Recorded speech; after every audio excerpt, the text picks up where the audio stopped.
This icon is directly from the orphanage in Shanghai. This icon is special because it's the icon before which St. John and his children prayed when they were out of food.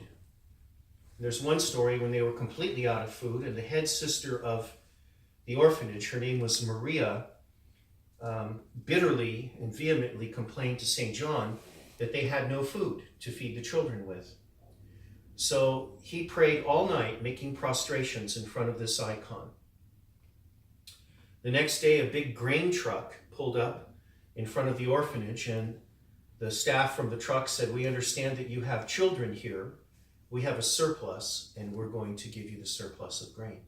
And bags of oats and other things came from the truck.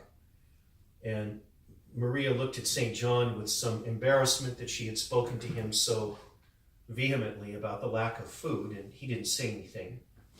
It was later told to the people that there were people in the apartment building next door that were complaining that someone was pounding on their building all night, making this pounding noise. Well, there was no one from the orphanage making any pounding noise on their building. The only thing that was happening was that Archbishop John was making prostrations all night. And he was a little man. He only ate once a day. So I'm quite confident it wasn't his physical weight hitting the floor that kept the next door neighbors up all night, but it was the power of his prayer. The tradition in our diocese is that if you are about to lose everything and you're in very great need, you pray before this icon of the Mother of God, and she will provide for you, even as she provided for St. John and the children at the orphanage in Shanghai. And I am a personal witness to the power of the Mother of God in this icon. Quite a number of years ago, a couple from Oregon came to San Francisco with their grandson. It turns out that the son and daughter-in-law of this couple were into drugs, and the consequence of that was that they were beating their little boy. And he was beaten so badly that for a whole week he couldn't open his eyes. So the grandparents sued the parents for the custody of their grandson. To make a long story short, in the Oregon court system, they basically went bankrupt with all of the attorney fees, court fees, and protracted delays and appeals. So they sold off most of what they had. They went through all their bank savings, and they ended up borrowing and going into debt. And on top of all that, the husband lost his job. And he was sending out his resume for months to no avail. And they were on the verge of foreclosure and losing everything. During all this time, the court system, with its protracted and slow process, held another appeal.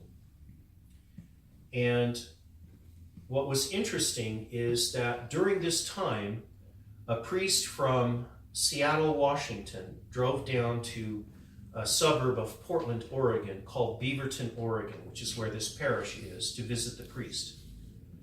And these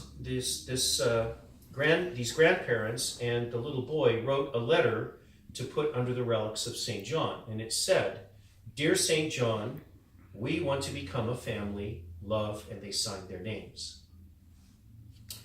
So the priest took the letter, and the next day he came to San Francisco and he put the letter under St. John's relics.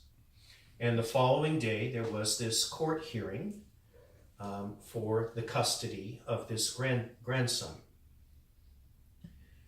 St. John is, as we talked at the old cathedral, not only is he a wonderful travel agent, but he's also like St. Nicholas in another respect. He's a defender of the people who are underdogs in any situation.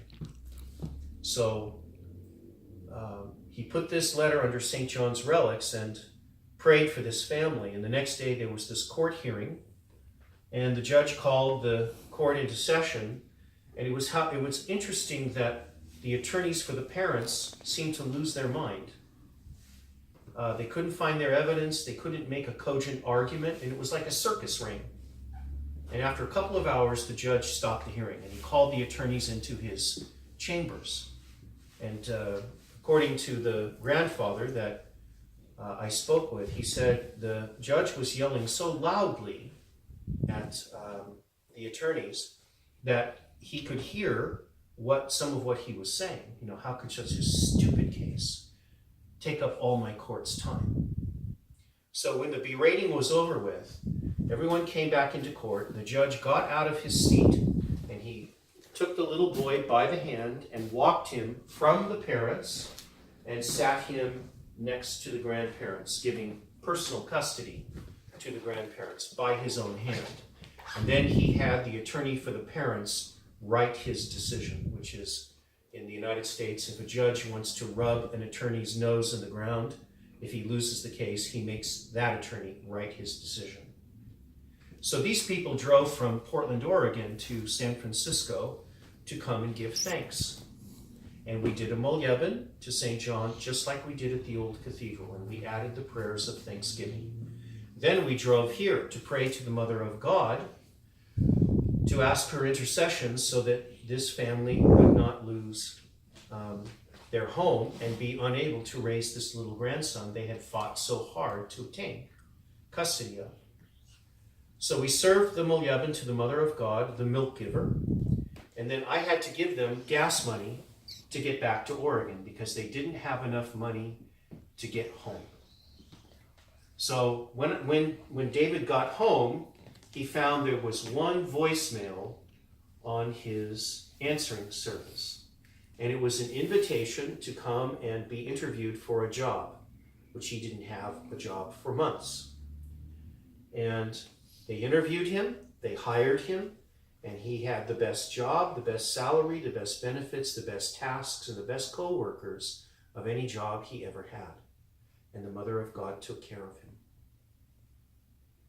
So it's a very special, wonder-working icon of the Mother of God that is truly a help for those in need. And so this icon came with them, and one of the spiritual children had this frame commissioned, and it's here in St. Tikhon's. Now, directly above this icon, you see an icon of the Annunciation. Now, when I was a young convert, and I was coming occasionally to this church to visit in the early 1980s, the only thing I could see in this icon was the window that you see in the upper right-hand corner and the arm of the angel. The rest of the icon was completely obscured. And over the years, this icon has become cleaner and cleaner.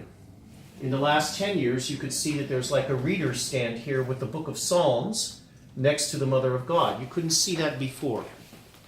So this is one of those renewing icons. There are a couple of others of those here, but this one is the most famous. And every time I come here, it seems I can see a little bit more of the features of the icon. And this icon was from the iconostasis in Shanghai, but it was on the back in the altar, not facing the people for some reason. This is the Archangel Gabriel. Archangel Gabriel announcing to the Mother of God, yes.